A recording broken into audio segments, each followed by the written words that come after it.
Ichanga cha Mbarara kiriho kilomita ziri kurenga ku rugo mu rurembo rwa Hoyuma kandi nikiturwamu amakagaro kurenga umutwaro gumwe. Ababi ni rwaro erya rurengo rwa Health Center 2 bitabashaho nabagira ngo mu kwezi nibatunga barwire abari kurenga rushanju harumu n'abari kuba bine ndwara ziri ku rugo mu burofa. Haro abakuturuka abakusesema obvious omuntu ogwa baye afunye ndwara izikutaliwa n'izumudofu kimuka nabo nitujanjaba tuina eroho ya maizi baitu kya ansaro ziroho shawo wells ziroho baitu tiwe kumara. Abakozi ba RDM ya hamikura ya Vision Group ya Kabarega FM bakwatanize n'abebembezi begombara ya Kitoba bayonjirwa reri.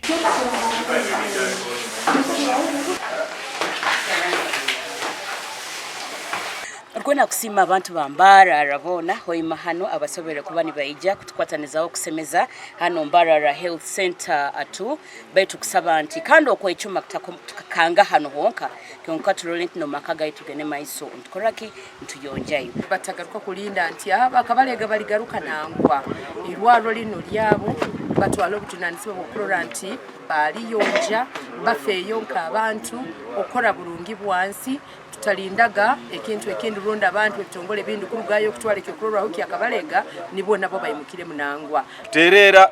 abantu okurangu ba obuyonjo bakitwara nke kikuru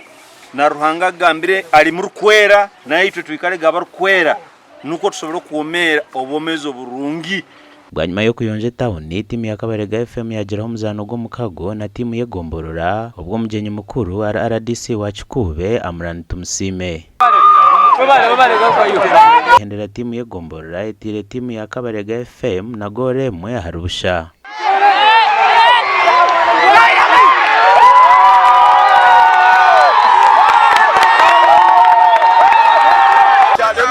Kubate byemizano bileto businzi umuzanemo